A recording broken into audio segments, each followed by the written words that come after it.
प्रिय छात्रों, class ninth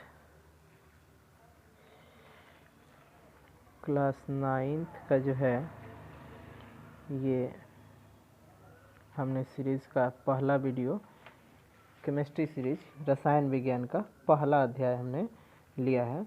और इस पहले अध्याय में हम जानेंगे हमारे आसपास के पदार्थ, जिसको हम, अगर आप लोग भारतीय भवन पढ़ते हैं तो हमारे परिवेश के पदार्थ करके पहला चैप्टर आता है। तो हम उसी चीज़ों को यहाँ पर देखेंगे कि क्या होता है। Matters in our surroundings, matter in our surrounding का मतलब होता है हमारे अगल बगल आसपास।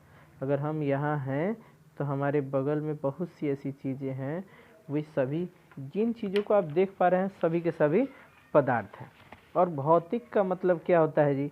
भौतिक का मतलब होता है प्राकृतिक, यानी कि जो प्रकृति में जिस रूप में आप देख पा रहे हैं वही आपका भौतिक है। तो हम चलिए आगे बढ़ते हैं कि पदार्थ के भौतिक स्वरूप में क्या क्या है। तो पदार्थ के भौतिक स्वरूप में बहुत सी चीज़ें हैं। पदार्थ के भौतिक स्वरूप में बहुत सी चीज़ें हैं। इससे पहला है पदार्थ कणों से मिलकर बना होता है। आप आटे के कणों को गिन सकते हैं क्या? चावल के कण गिने जाएंगे ना? आटे चावल के कण गिने जा सकते हैं, आटे के नहीं गिने जा सकते हैं, चावल के कण गिन लीजिए। तो आप आटे के एक कण को देखने का प्रयास करें, एक आटे के एक चम्मच लेकर के, और इसके किसी एक कण को गिनने का प्रयास करें, देखने का प्रयास करें, कोई एक कण आप पाएंगे, अंततः आप इसमें असफल हो जाएंगे। सेम इसी प्रकार से आटे मैदे के जो कण होते हैं, सेम इसी प्रकार के कण को समझना है, अपने दिमाग में रख लेना है कि ऐसे ही कण, यानी कि इससे भी सूक्ष्म छोटे कण से पदार्थ जो है मिलकर बना होता है। तो आपसे कई बार की बातें किया जाएगा जिसमें बताया गया होगा, तो आपको सीधे तौर पर समझना है कि दुनिया का कोई भी पदार्थ हो वह उसी प्रकार के छोटे छोटे कणों से मिलकर बना है। अब क्या है, ये जो कण हैं, जिन छोटे छोटे कणों के बारे में हम बात करने जा रहे हैं, ये कण जो हैं भले ही ये छोटे हैं लेकिन ये काफ़ी कठोर हैं, ये भी दिमाग में रखना है। इसका जो दूसरा पहलू है वो क्या है जी? कण काफ़ी कठोर हैं। क्या है जी? कण काफ़ी कठोर हैं। दूसरा, ये बहुत सूक्ष्म होते हैं। ये क्या होते हैं जी? सूक्ष्म कणों के बने होते हैं ना। पदार्थ क्या होते हैं जी? तो अत्यंत ये जो कण होते हैं छोटे या फिर कहें सूक्ष्म कणों के बने होते हैं। पदार्थ के कण छोटे होते हैं। तो अभी हमने छोटे के बारे में बता दिया। आप आटे मैदे के कण से समझ सकते हैं कि बहुत छोटे होते हैं ना। अब इसके अभिलाक्षणिक गुण में क्या है? तो ये जो कण है इसका एक और गुण, ये कैसे गुण क्या है? तो इनके बीच रिक्त स्थान होता है, मतलब जगह होता है, कुछ न कुछ जगह छूट जाता है। इतने छोटे छोटे कण एक दूसरे से जब चिपके रहते हैं फिर भी इसमें कुछ न कुछ स्थान बच जाता है, और उस स्थान को हम क्या कहते हैं जी? अंतर अणुक स्थान कहते हैं। क्या कहते हैं जी? अंतर अणुक स्थान। अंतर अणुक स्थान आप लोग देख पा रहे होंगे, अंतर अणुक स्थान, अंतर अणुक स्थान। तो इन पदार्थों के बीच जो जगह होते हैं कणों के बीच, इनको हम अंतर अणुक स्थान कहते हैं। अब इसकी एक और विशेषता है, ये जो कण होते हैं ये निरंतर गतिशील होते हैं। क्या होते हैं जी? गतिशील होते हैं, यानी कि कण एक दूसरे के साथ गति करते रहते हैं।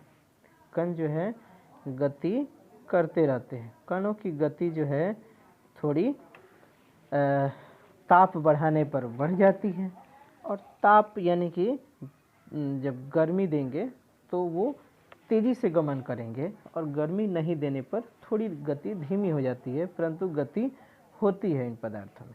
तो ये भी दिमाग में रखना है कि पदार्थ के बीच रिक्त स्थान तो होता है, और रिक्त स्थान के अलावा इनके कण जो है, कणों के बीच एक अंतराण्विक स्थान होता है। आगे हम लोग इसी में देखेंगे आगे देखते हैं क्या क्या चीज़ें हैं।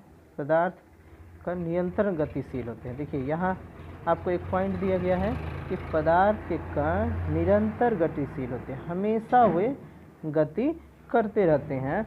और ये गति जब ताप यानी कि गर्मी, ताप यानी कि गर्मी जब गर्म किया जाएगा तो ये जल्दी से तेज़ी से गमन करेंगे, और जब इन्हें ठंडा किया जाएगा तो इनकी गतिशीलता थोड़ी कम होगी, परंतु ये गमन करते रहते हैं, निरंतर गतिशील होते हैं। इसके अलावा इनमें एक और गुण है, ये जो कण हैं ये एक दूसरे को आकर्षित करते हैं, एक दूसरे को आकर्षित करते हैं, यानी कि इनके अंदर एक चुंबक के समान गुण होता है। और ये चुंबक की तरह एक कण दूसरे कण को एक तरफ खींचते हैं, अपनी तरफ खींचते हैं, यानी कि ये वाला कण इसको खींचेगा, ये वाला कण इसको खींचेगा, तो कण जो है एक दूसरे को आकर्षित करते हैं। आप लोग समझ पा रहे होंगे। तो कण एक दूसरे को आकर्षित करते हैं और एक दूसरे को आकर्षित करते हैं। इसके आगे की बात करें तो हम बता चुके हैं कि कणों के मध्य कुछ न कुछ स्थान होता है, जरूरी स्थान होता है। तो स्थान क्या होता है जी? चलिए, एक महत्वपूर्ण प्रश्न है, इन महत्वपूर्ण प्रश्नों को हम लोग देखेंगे और फिर हम इन पे कुछ चर्चाएं करेंगे। तो हमने आपको कुछ चीज़ों के बारे में बताया, जिसको मैं फिर से आप लोगों को बता दूं कि पदार्थ जो है कणों का बना होता है। सबसे पहला पॉइंट, पदार्थ कणों का बना होता है। दूसरा पॉइंट, पदार्थ के कण जो हैं वो काफ़ी सूक्ष्म होते हैं। पदार्थ के कण काफ़ी सूक्ष्म होते हैं, बहुत छोटे होते हैं। और इसको हमने आपके आटे और मैदे के कणों से गिना दिया है कि आप किसी आटे या मैदे के एक कण को देखने का प्रयास करें तो आपको स्वयं आभास हो जाएगा कि ये कितने छोटे कण हैं और इन्हें देखना कितना मुश्किल काम है।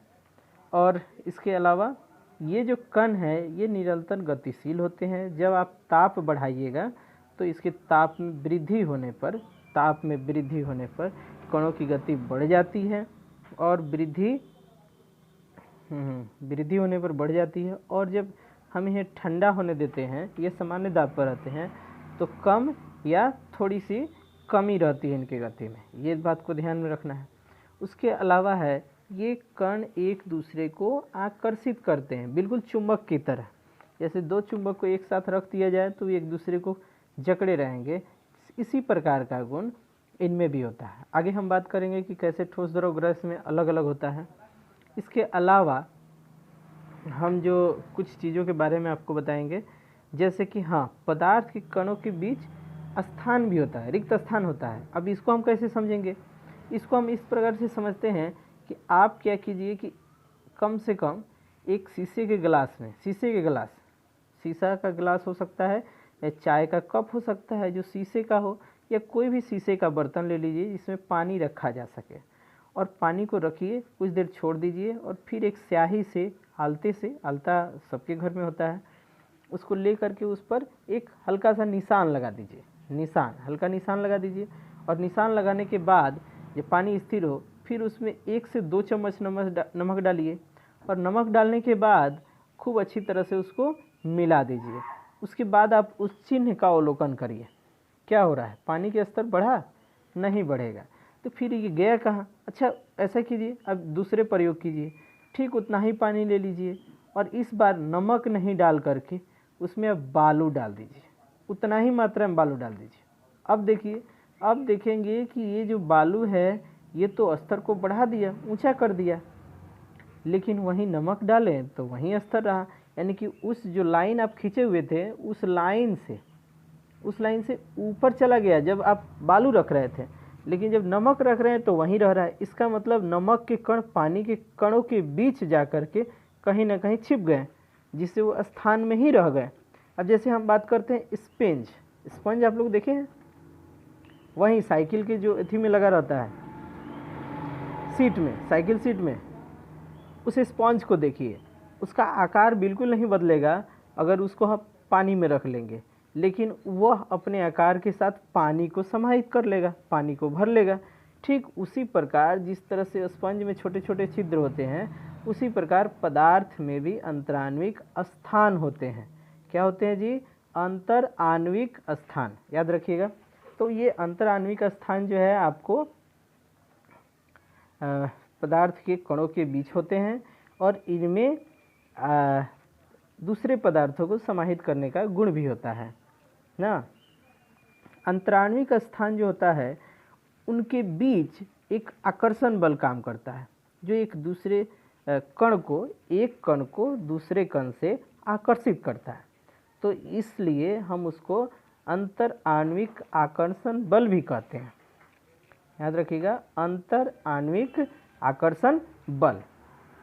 अब यहाँ कुछ प्रश्न है, मैं चाहूँगा कि इन प्रश्नों को आप लोग बनाएं और हमें बताएं कि ये प्रश्न आपको कैसे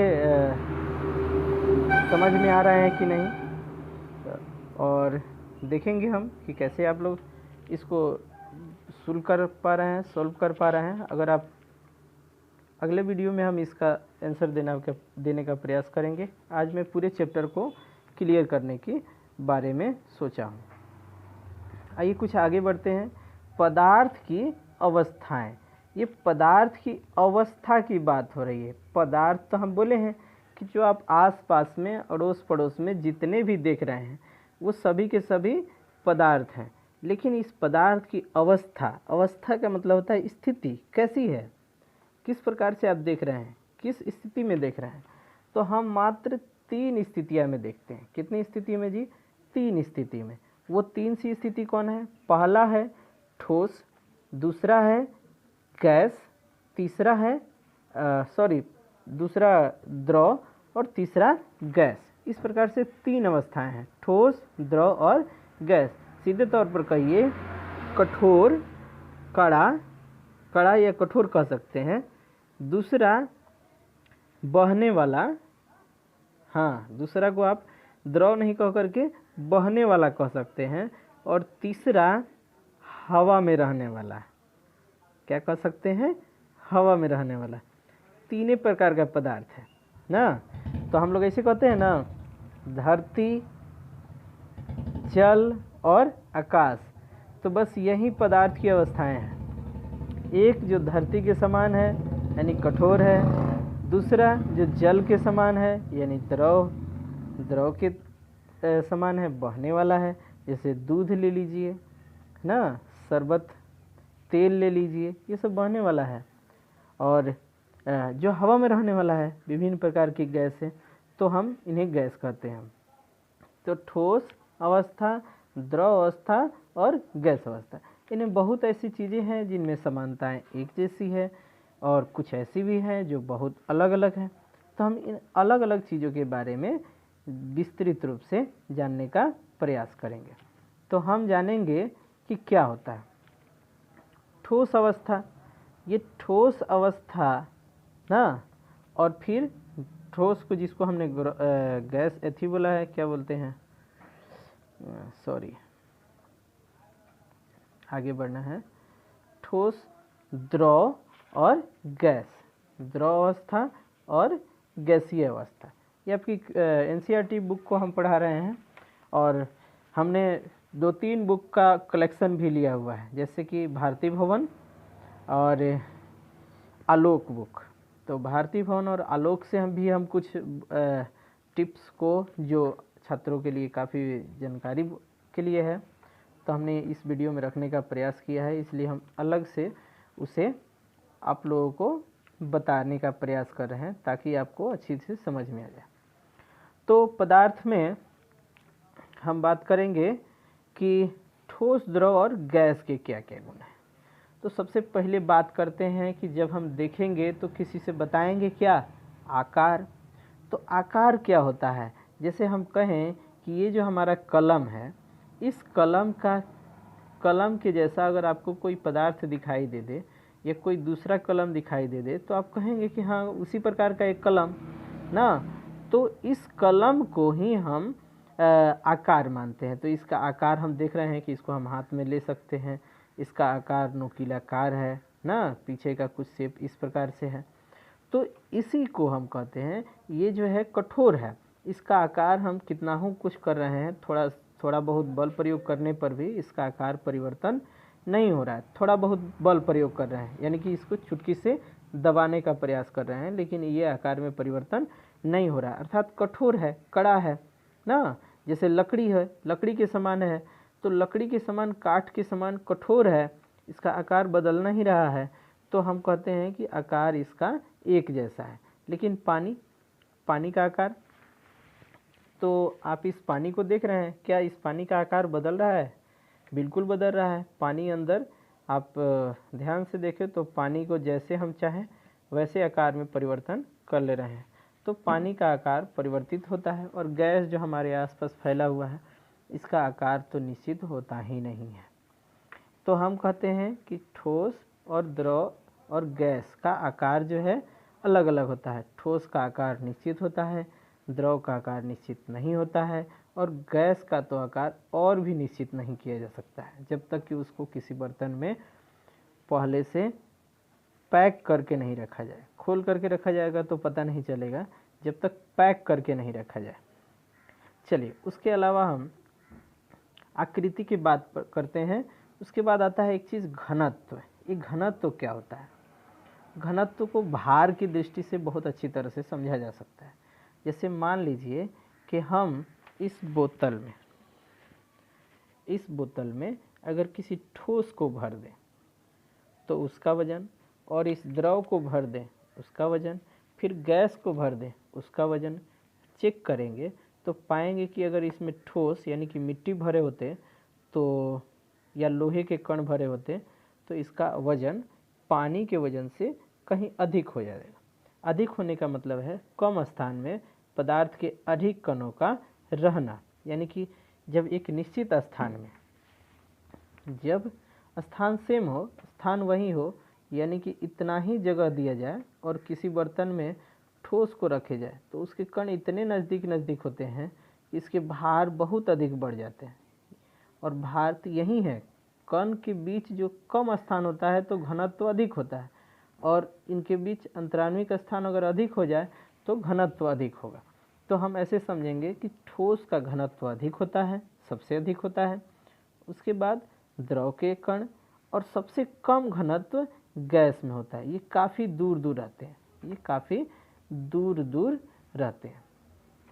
अब हम घनत्व को अगर आप लोग समझ गए हो तो एक चीज़ और आता है, वो आता है द्रवणांक और क्वथनांक। क्या आता है जी? द्रवणांक और क्वथनांक।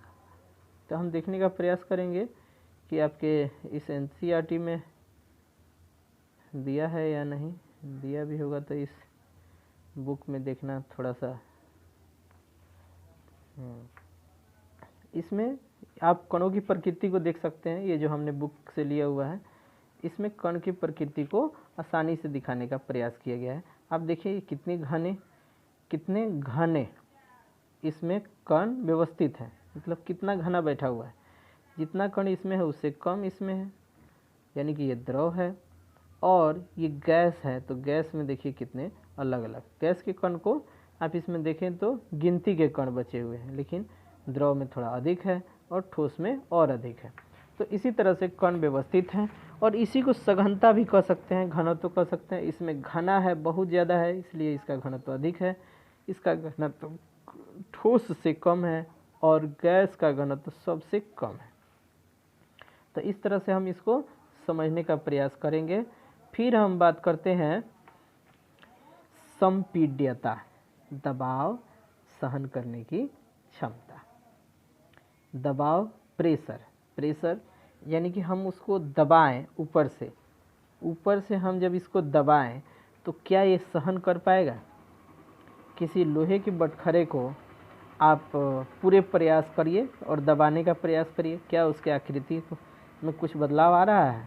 नहीं आएगा, वो दबाव सहन नहीं करेगा। हाँ, अगर उसे गर्म करके पीटा जाए तो कुछ दबाव सह सकता है, लेकिन साधारण तौर पर भौतिक अवस्था में अगर वो है और उस पर दबाव दिया जाए तो वो दबता नहीं है, अपने स्थान पर सिकुड़ता नहीं है, उसे सिकुड़ाया नहीं जा सकता है।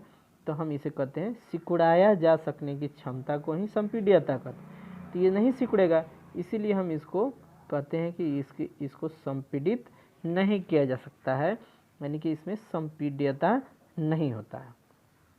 अब अगला आता है कि द्रव में, तो द्रव में भी लगभग नहीं है, द्रव में लगभग नहीं है, किसी विशेष परिस्थिति में है, लेकिन साधारण तौर पर ये भी नहीं है। गैस को संपीडित किया जा सकता है, गैस को, जैसे कि हम अपने टायर में, साइकिल मोटरसाइकिल के टायरों में जब हवा कसते हैं तो संपीडित करते हैं। आप जो घर में एलपीजी का उपयोग कर रहे हैं, एलपीजी गैस, यानी कि जिस रसोई पर खाना जो बन रहा है आप लोगों के यहाँ, तो गैस है लेकिन उसको संपीडित किया गया है, कंप्रेस्ड किया गया है, और कंप्रेस्ड करने से ही वो द्रव रूप में परिवर्तित हो गया है, और उसी का प्रयोग आप लोग खाना बनाने की रसोई में कर रहे हैं। तो गैस है लेकिन आप उसे जब सिलेंडर को हिलाइएगा तो आपको लगेगा उसके अंदर पानी के समान कोई पदार्थ भरा हुआ है जो हिल रहा है, तो वाकई में वो कंप्रेस्ड किया गया है, बहुत ही अधिक दाब पर उसे ठंडा किया गया है, जिससे वो द्रव में परिवर्तित हो गया है। इसके अलावा हम लोग बात करेंगे, हाँ ये कुछ प्रश्न हैं, इन प्रश्नों को आपको बनाना है और इसके अगले वीडियो में हम प्रयास करेंगे कि आप लोगों को इन प्रश्नों का उत्तर चेक करवा दें। तत्काल आप लोग अपने से बनाइएगा तो आपको समझ में आएगा कि हाँ आपने कौन कौन से प्रश्नों का उत्तर स्वयं देने का प्रयास किया है। और एक अच्छे विद्यार्थी का गुण भी होता है कि किसी भी प्रश्न का उत्तर स्वयं दिया जाए। तो हम विश्वास करते हैं कि आप सभी प्रश्नों को हल कर पाएंगे, इसीलिए मैं इसे इस स्क्रीन पर रख रहा हूँ कि तुरंत आप स्क्रीनशॉट लेकर के इसे देख लें और बनाने का प्रयास करें।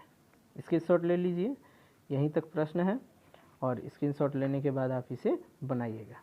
आगे बढ़ते हैं। पदार्थ की अवस्था को बदला जा सकता है, बोल दिया है।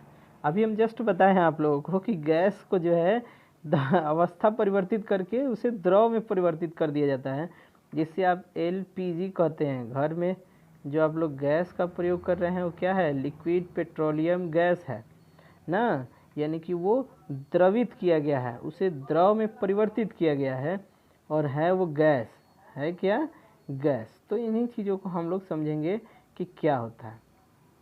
तो समझने के लिए हम थोड़ा सा आप लोगों को यहाँ ये वाला जगह ले रहे हैं, ये जगह है लिखने लायक, तो हम इसमें बताने का प्रयास करेंगे कि क्या क्या होता है। तो सबसे पहले हम लिख दे रहे हैं ठोस।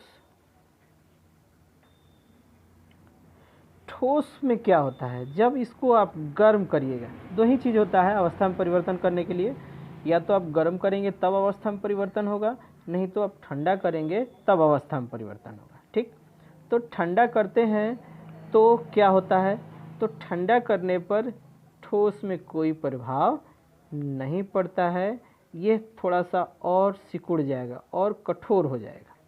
ये जितना कठोर होगा उससे थोड़ी और कठोरता इसकी बढ़ जाएगी, घटने वाली नहीं है, कठोर हो जाएगा।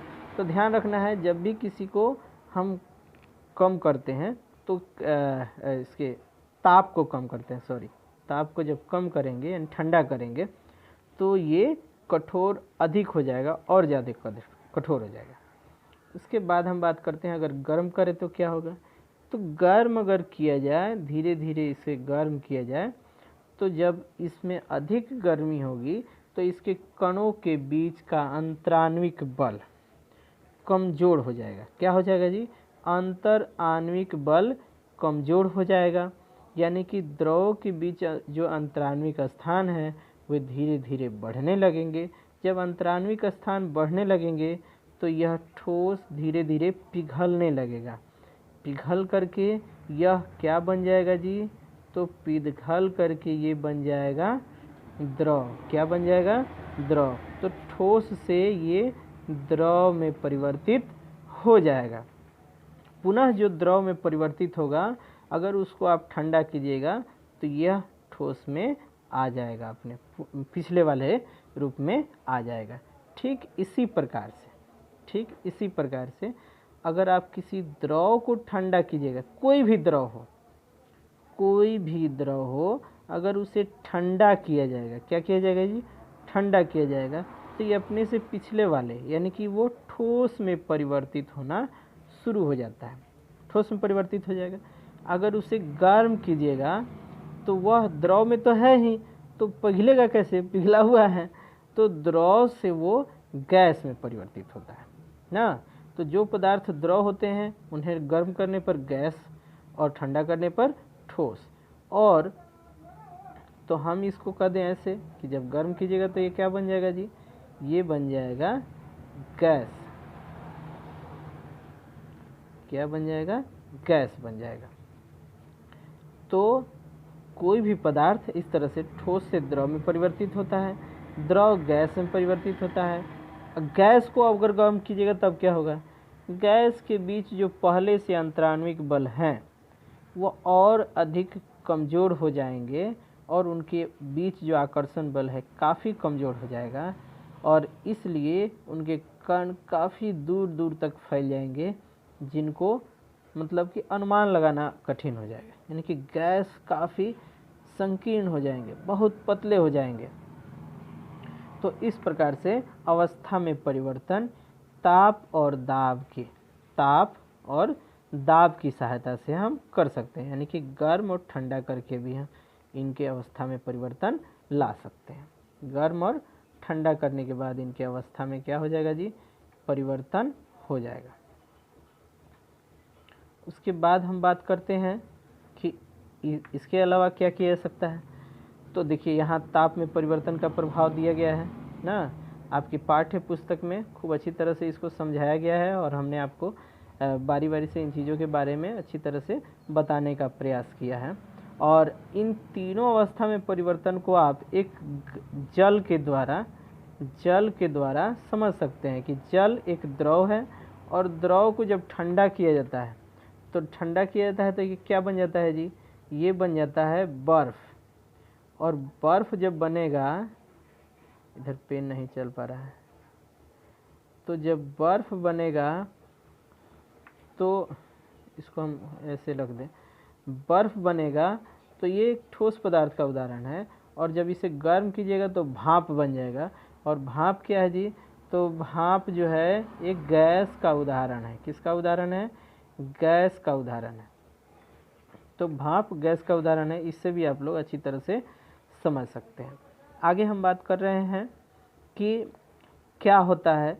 आप लोगों ने रेल की पटरी को देखा है, रेल, आप ट्रेन से जब चल रहे होते हैं स्टेशन पर जाइएगा तो इस तरह से होता है, और ये पटरियों के बीच जो है थोड़ा सा यहाँ ये जो हम जगह दिखा रहे हैं, ध्यान से देखने का प्रयास कीजिएगा।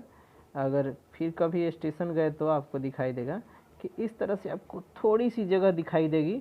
प्रयास करिएगा तो कलम तो प्रवेश नहीं करेगा, पर आप कुछ चीज़ों को, कूट पेपर को इसमें अंदर कर सकते हैं। और यहाँ इसे जाम नहीं किया गया रहता है, कहीं कहीं देखिएगा बिल्डिंग कर दिया गया रहेगा, लेकिन कहीं कहीं बिल्डिंग नहीं किया रहता है, इसे छोड़ दिया जाता है। इसे इसीलिए छोड़ा जाता है कि जब गर्मी में बहुत अधिक गर्म होगा तो इसके बीच प्रसार होगा। प्रसार क्या है, यानी कि यह भी पिघलने की दिशा में बढ़ेगा। तो पिघलता तो नहीं है सूर्य की रोशनी से, लेकिन इसके कणों के बीच जो मजबूती होती है वो कमज़ोर होती है, और ये बढ़ जाता है, बड़ा होने लगता है। तो जब बड़ा होगा तो ये, अगर इसको जगह नहीं मिले तो ये टेढ़ा होने लगेगा, यहाँ से ऐसे घूम जाएगा। तो टेढ़ा नहीं हो, सीधी रहे, इसीलिए इसको जगह दिया जाता है कि ये प्रसार भी करेगा, फैलेगा भी, तो एक दूसरे के काफ़ी नज़दीक आ जाएगा, लेकिन ये टेढ़ा नहीं होगा। तो प्रसार का ये एक उदाहरण आप दे सकते हैं ना। संकुचन, ठंडी के दिनों में ये सिकुड़ता भी है, थोड़ी बहुत जगह ज़्यादा दिखने लगेगी आपको। तो इस तरह से एक चीज़ और आता है, क्या आप लोगों ने कपूर को देखा है, कपूर ही बहुत अच्छा चीज़ है। इस कपूर के गुण को हम लोग यहाँ पर जानेंगे। तो कपूर जो है वो पदार्थ में ऊर्ध्वपातन, क्या कहते हैं जी, ऊर्ध्वपातन एक गुण है, इस गुण को प्रदर्शित करता है। ये एक नियम को तोड़ देता है। वो नियम क्या है जी? नियम है कि अगर ठोस को गर्म करेंगे तो पहले द्रव बनेगा, उसके बाद गैस बनेगा ना। अगर कोई ठोस को आप गर्म करें तो पहले द्रव उसके बाद गैस बनेगा, लेकिन ऊर्ध्वपातन में ऐसा नहीं होता है। ऊर्ध्वपातन में ऐसा नहीं होता है। इसमें जो है ठोस सीधे तौर पर गैस में परिवर्तित हो जाता है। ठोस किस में बदल जाता है जी? गैस में बदल जाता है। और गैस भी जब ठंडा किया जाता है तो सीधे वो ठोस में परिवर्तित हो जाता है, और इसी को हम लोग ऊर्ध्वपातन कहते हैं। और ऊर्ध्वपातन अभी आप लोगों ने देखा कि ऊर्ध्वपातन क्या होता है।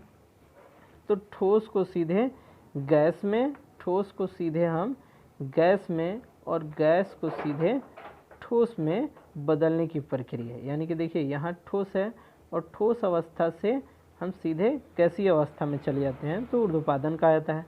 अन्यथा ठोस द्रव में और द्रव से गैसीय अवस्था में परिवर्तित होता है।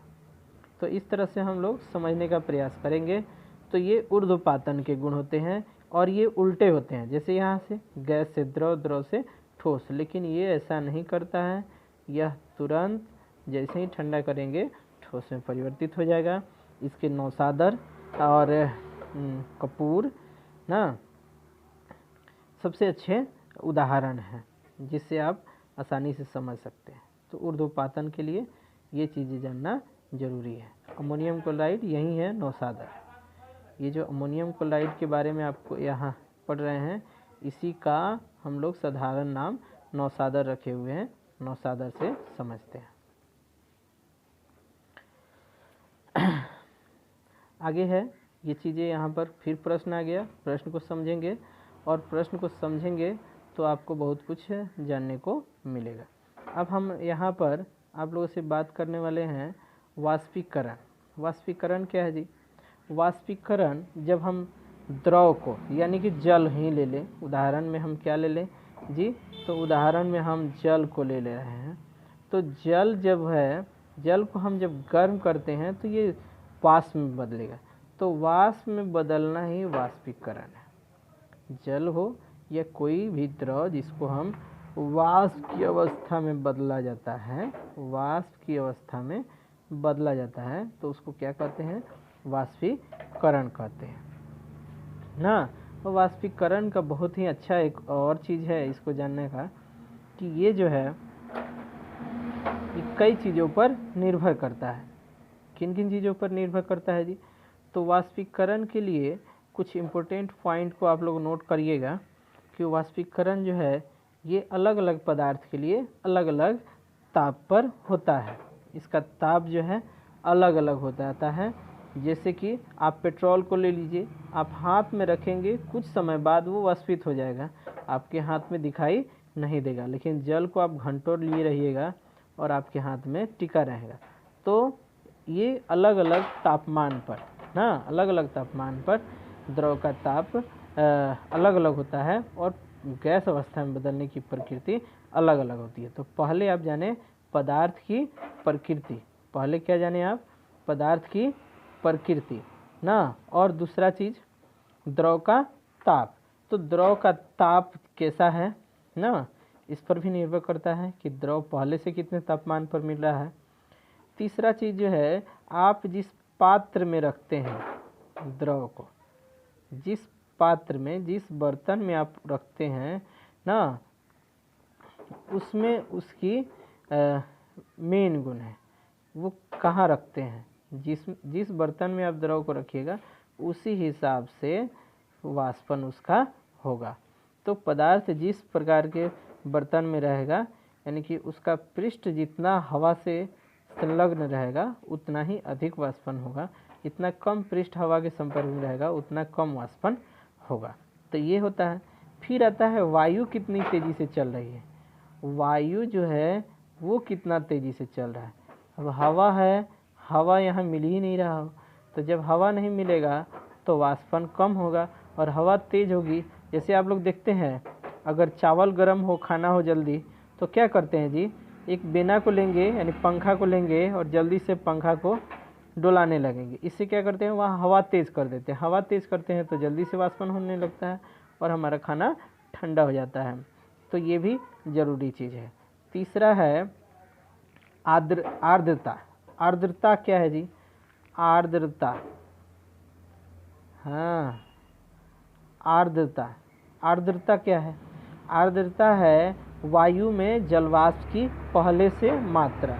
अगर वायु में पहले से जलवाष्प है तो आपकी आर्द्रता रहने पर थोड़ा कम वाष्पन होगा, यानी वाष्पन की क्रिया कम। अच्छा, कभी कभी आप देखे हैं कि अचानक हवा गुमसुम है, हवा चल नहीं रहा है और आप पसीना से तर हो गए, ऐसा होता है ना? तो ये पसीना से तर होने का मतलब ही है आर्द्रता, यानी कि हवा में आर्द्रता अधिक होती है और आर्द्रता जब रहेगी तब वाष्पन की क्रिया ना के समान होगा, बहुत कम होगा ना। तो इन चीज़ों को समझेंगे। फिर एक प्रश्न आता है, गर्मी के दिनों में, गर्मी के दिनों में हम किस प्रकार के कपड़े पहनते हैं? तो गर्मी के दिनों में उजले कलर के हम कपड़े को पहनना ज़्यादा पसंद करते हैं। उजला कपड़ा पहनने से क्या होगा जी? पहला, जो सूर्य का प्रकाश होगा वो आपके शरीर पर ज़्यादा देर तक नहीं टिकेगा, वो तुरंत परावर्तित हो जाएगा, यानी कि हमारे कपड़े से ऊपर चला जाएगा, गर्मी नहीं दे पाएगा। और दूसरा चीज़, ये उजले के साथ साथ एक सूती, कॉटन के बात होता है, सूती कपड़े। ये सूती कपड़े क्या करते हैं जी? तो जो सूती कपड़े होते हैं ये हमारे पसीने को जल्दी सोख लेते हैं और सोख करके तुरंत हवा में वाष्पित कर देते हैं, जिससे वाष्पन की क्रिया आसानी से होती है। इसीलिए कॉटन के यानी कि सूती के कपड़े हमें पहनने चाहिए, और वो भी उजले कलर के गर्मी के दिनों में। और वहीं सूती के कपड़े अगर हम गर्मी के दिनों में नहीं पहन करके जाड़े के दिनों में पहनते हैं तो हमें काले रंग के कपड़े या गाढ़े कलर के कपड़ों को ज़्यादा पहनना चाहिए। वे क्या करते हैं, प्रकाश का ज़्यादा उत्सर्जन नहीं करते हैं। तो ये भी आप लोगों को जानने वाली चीज़ें थी। तो हमने आज आप लोगों की बहुत सी चीज़ों के बारे में बताया है। पदार्थ के कई अवस्थाओं का हमने जिक्र किया, ठोस, द्रव, गैस ना। और फिर हमने इन चीज़ों के बारे में बताया, जैसे आकृति, आयतन, घनत्व, द्रव्यमान, कठोरता। तो हम आशा करते हैं कि आप लोगों को ये वीडियो अच्छा लगा होगा। अपना राय हमें ज़रूर दीजिएगा कि कैसे आप लोगों को बताया जाए। जिस तरह से आप तैयार होइएगा उसी हिसाब से हम चलेंगे। धन्यवाद।